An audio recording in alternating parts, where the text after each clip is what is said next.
In the closing months of the Civil War, Congress created the Freedmen's Bureau to assist formerly enslaved African Americans.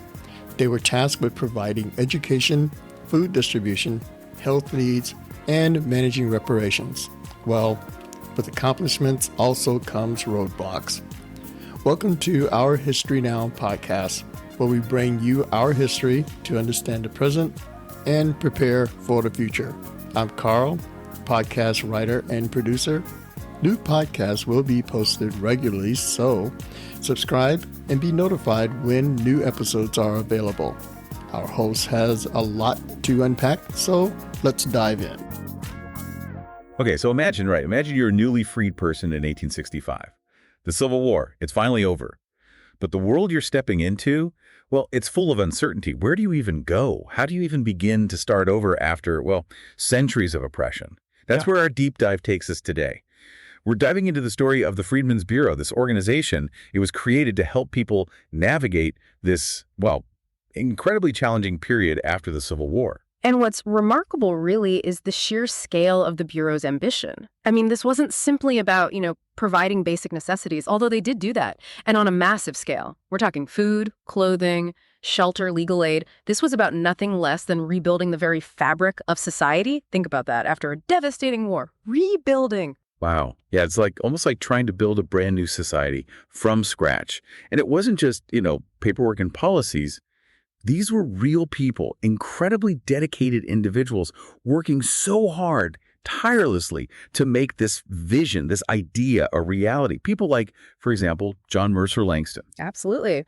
Langston, he was deeply involved in the Bureau's work, especially their educational efforts. And his story, it speaks volumes about the organization's impact. This is a man who went on to become one of the very first African Americans elected to public office in the United States. Wow, that's incredible. See, and that shows how the Bureau, this wasn't just about meeting these immediate needs, right? It was about creating lasting change. It was about opening doors that had been slammed shut for generations. Precisely. The Freedmen's Bureau, and sure, it had its flaws, but it truly offered a beacon of hope, a path towards a more just future. But as you might imagine, that path, it was paved with its fair share of obstacles. Obstacles is putting it mildly, don't you think? So let's talk about, the elephant in the room. Let's talk about President Andrew Johnson. Yeah. Didn't he, vehemently oppose the Bureau's work? Sid, he really did. And his opposition, it had a chilling effect. It really impacted the Bureau's ability to really achieve its goals. You see, Johnson, who came into office after Lincoln's assassination, he held really deep-seated beliefs about race and states' rights. And to him, the Freedmen's Bureau, it was government overreach, plain and simple. He actively sought to undermine their efforts. For example, didn't he veto a bill? I think it was intended to strengthen the Bureau's reach. He did.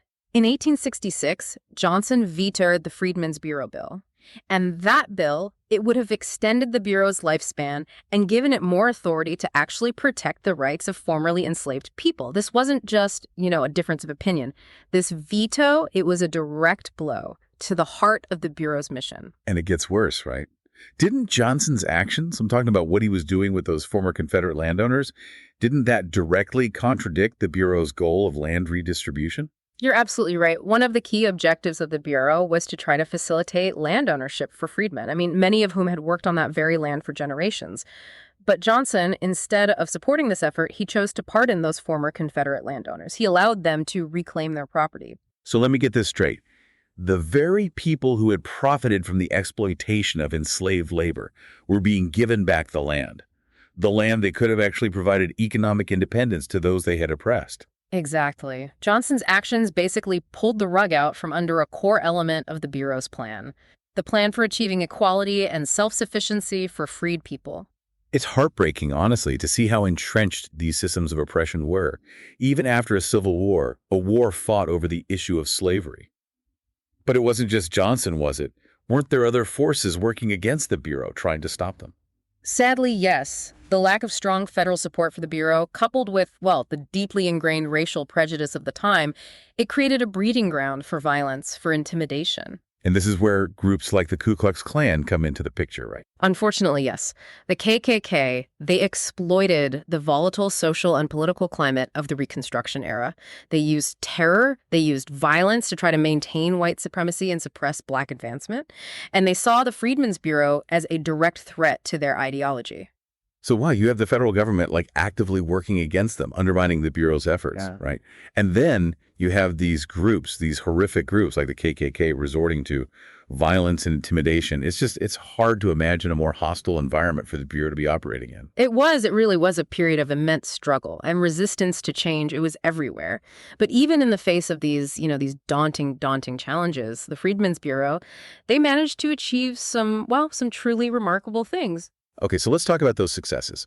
What were some of the most significant accomplishments? Yeah. Despite all the roadblocks they faced. Well, their work in education, for one. What they achieved in the field of education was nothing short of transformative.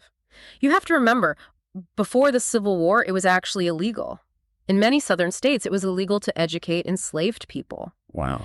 The Freedmen's Bureau, they stepped in. They established over 4,000 schools for formerly enslaved people across the South.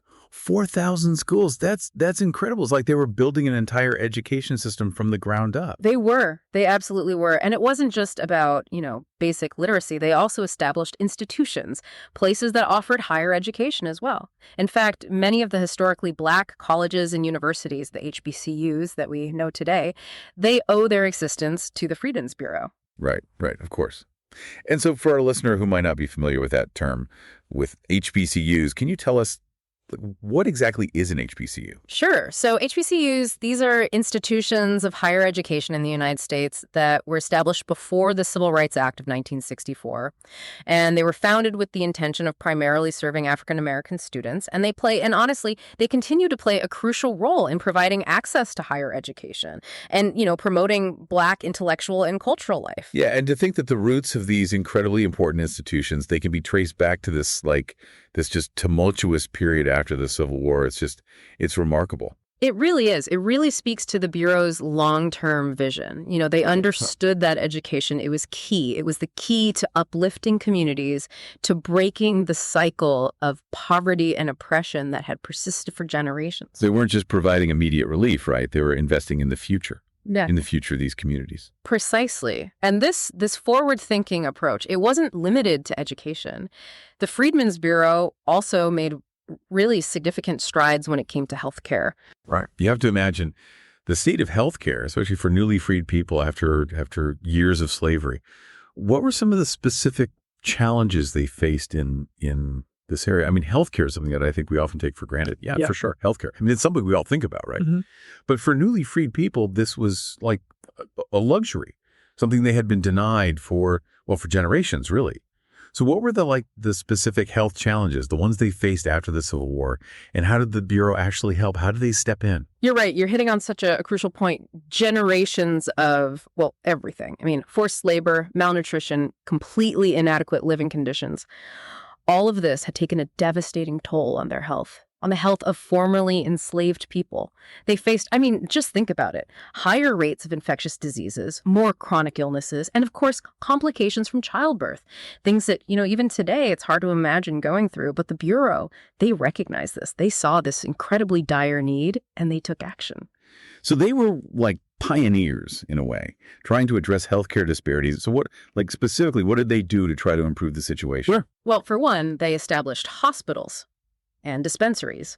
They brought in doctors and nurses, people to staff them. And of course, they provided medical care to those who had been, let's be honest, systematically excluded from healthcare systems. And this is a monumental undertaking, especially when you consider the lack of resources, right? And of course, the political opposition they were facing this whole time. Yeah, absolutely. It's almost like they were, laying the groundwork for a public health system, one that actually recognized the needs of all citizens, regardless of their race or their history. That's a really powerful way to put it. You're right.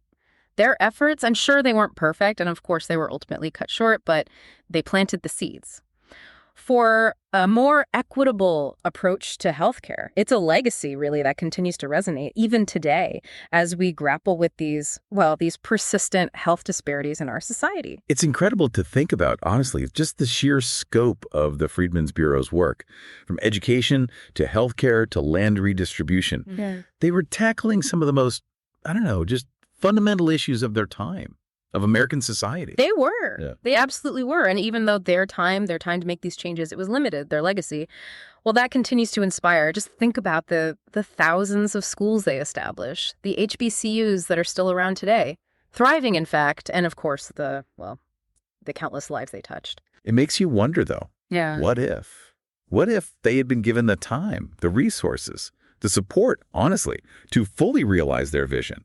How might the trajectory of racial equality in America, how might it have been different? It's a question worth pondering. It really is. The Freedmen's Bureau, and yeah, despite its shortcomings, it offers this powerful example, an example of what can be accomplished when we actually strive for a more just and equitable society, when we actually try. Yeah. And this story, it's a good reminder, I think, a reminder that the fight for equality, it's ongoing. And that progress, yeah, sure, it can be slow. And it's often, let's be honest, it's often hard won. But it's always possible. Progress is possible.